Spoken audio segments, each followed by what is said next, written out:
Hello जी, welcome back. सबसे पहले तो आप सबको अहोई माता का व्रत की बहुत बहुत शुभकामनाएं। आज हम उनकी व्रत कथा पढ़ेंगे संतान की सुख प्राप्ति के लिए और संतान की खुशहाली के लिए। इस कथा को सुनने से अहोई माता को प्रसन्न कथा के समय श्री गणेश जी का व्रत कथा मिलेगा पूरा फल। पहली कथा इस प्रकार है। प्राचीन काल में एक साहूकार था जिसके 7 बेटे थे और 7 बहुएं थे। इस साहूकार की एक बेटी भी थी जो दीपावली के अवसर पर ससुराल से मायके आई हुई थी। दीपावली पर घर को लीपने के लिए सातों बहुएं मिट्टी लाने जंगल में गई तो ननंद भी उनके साथ जंगल की ओर चल पड़ी। साहूकार की बेटी जहाँ से मिट्टी ले रही थी उसी स्थान पर स्याहू यानी कि साही अपने 7 बेटों के साथ रहती थी।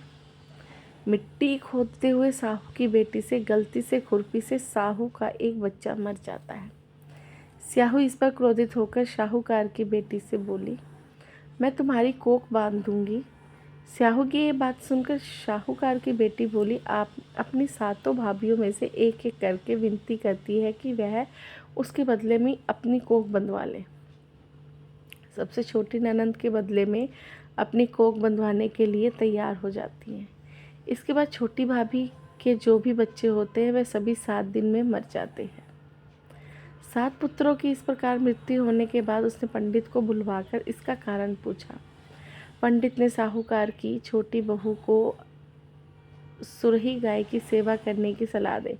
सुरही गाय छोटी बहू की सेवा से प्रसन्न होती है और स्याहू के पास ले जाती है। रास्ते में थक जाने पर दोनों आराम करने लगते हैं। अचानक साहूकार की छोटी बहू की नज़र एक ओर जाती है। वह देखती है एक सांप गरुड़ पंखनी के बच्चे को डसने जा रहा है। तभी छोटी बहू उस सांप को मार देती है। इतने में गरुड़ पंखनी वहां आ जाती है और खून से बिखरा हुआ देख उसे लगता है कि छोटी बहू ने उसके बच्चे को मार दिया है।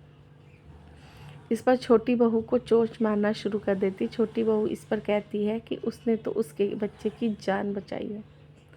गरुड़ पंखनी इस पर खुश हो जाती है और फिर से सुरही गाय सहित अपने पंखों में बिठाकर उसे स्याहू के पास पहुंचा देती है। स्याहू छोटी बहू की सेवा से प्रसन्न होकर शाहूकार की बेटी छोटी बहू को खोल देती है और उसे 7 पुत्र और 7 बहू आशीर्वाद देती है। इसके बाद स्याहू के आशीर्वाद से छोटी बहू का घर पुत्र और पुत्र की वधुओं से हरा भरा हो जाता है। अहोई अष्टमी का एक अर्थ यह भी होता है अनहोनी को होनी बनाना, जैसे साहूकार की छोटी बहू ने कर दिखाया। दूसरी कथा इसी प्रकार है। दंत कथा के अनुसार एक बार एक औरत अपने 7 पुत्रों के साथ गांव में रहती थी। एक दिन कार्तिक महीने में वह औरत मिट्टी खोदने जंगल में गई और वहां गलती से मिट्टी खोदते समय एक पशु का शावक को अपनी कुल्हाड़ी से उसने हत्या कर दी। अब इस घटना के बाद उस औरत के 7 पुत्र एक के बाद एक मृत्यु को प्राप्त हो गए। इस घटना से दुखी होकर औरत ने अपनी कहानी गांव की हर एक औरत को सुनाई। एक बड़ी बूढ़ी औरत ने उस औरत को यह सुझाव दिया कि वह अहोई अष्टमी की आराधना करे। पशु के शावक को सोते हुए हत्या का पश्चाताप के लिए उस औरत ने शावक का चित्र बनाया और अहोई अष्टमी के चित्र के साथ रखकर उनकी पूजा करने लगी। उस औरत ने 7 वर्षों तक अहोई अष्टमी का व्रत किया और आखिर में अहोई अष्टमी ने उससे प्रसन्न होकर उसके 7 पुत्रों को फिर से जीवित कर दिया। अहोई अष्टमी के व्रत के समय जरूर पढ़े भगवान श्री गणेश जी की यह पावन कथा। मान्यातों के अनुसार किसी भी व्रत में भगवान श्री गणेश जी की कथा सर्वप्रथम पढ़ने का काफ़ी महत्व होता है। अहोई अष्टमी वाले दिन आप चाहें तो भगवान श्री गणेश जी की कथा को सबसे पहले भी पढ़ सकते हैं, अन्यथा इस कथा को अहोई अष्टमी माता की व्रत कथा के समय भी पढ़ सकते हैं। इस दिन जितना भी जरूरी हो अहोई अष्टमी व्रत कथा होती है, उतनी ही जरूरी भगवान श्री गणेश जी की पावन कथा भी होती है। मान्यताओं के अनुसार भगवान श्री गणेश जी की कथा पढ़ने से किसी भी व्रत का पूरा फल मिलता है। भगवान श्री गणेश जी की यह पावन कथा इस प्रकार है।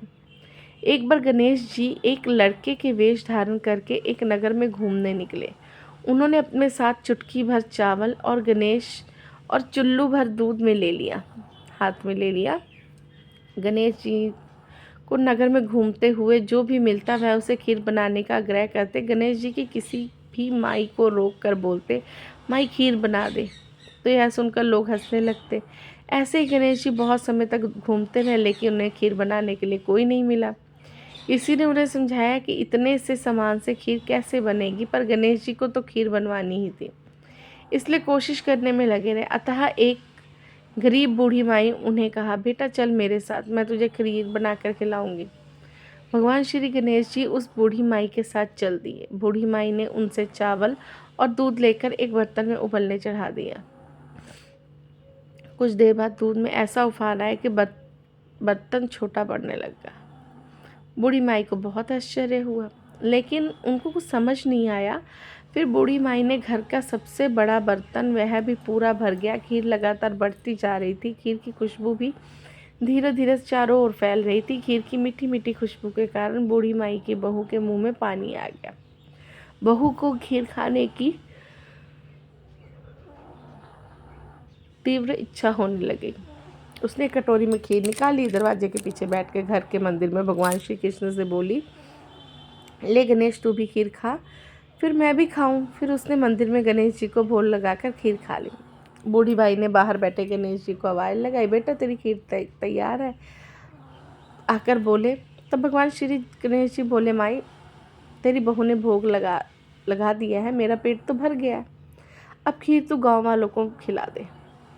बूढ़ी माई जब गाँव वालों को निमंत्रण देने गई, तब उस बूढ़ी माई पर हंसने लगे और कहने लगे, माई तेरे पास खुद के खाने के लिए नहीं है, तू हमें क्या खिलाएगी। फिर भी लोग बूढ़ी माई के आग्रह करने पर सब उसके घर खीर खाने आ गए। अब बूढ़ी माई ने सबको पेट भर के खीर खिलाई। ऐसी स्वादिष्ट खीर आज तक तो किसी ने खाई नहीं थी। सभी ने अच्छे से तृप्त होकर पेट भर के खीर खाई, लेकिन फिर भी खीर ख़त्म ही नहीं हो रही थी। लोग आते गए, खीर खाते गए, फिर भी खीर का बर्तन भरा का भरा ही रह गया। इसके बाद भगवान श्री कृष्ण जी बूढ़ी माई के घर खीर का भंडार भरकर वहाँ से चले गए। हे गणेश जी महाराज, जैसे बूढ़ी माई के घर आपने खीर का भोग भरा रखा, वैसे ही हम सभी के घर का भंडार भी सदा भरे रखना। बोलो गणेश महाराज की जय।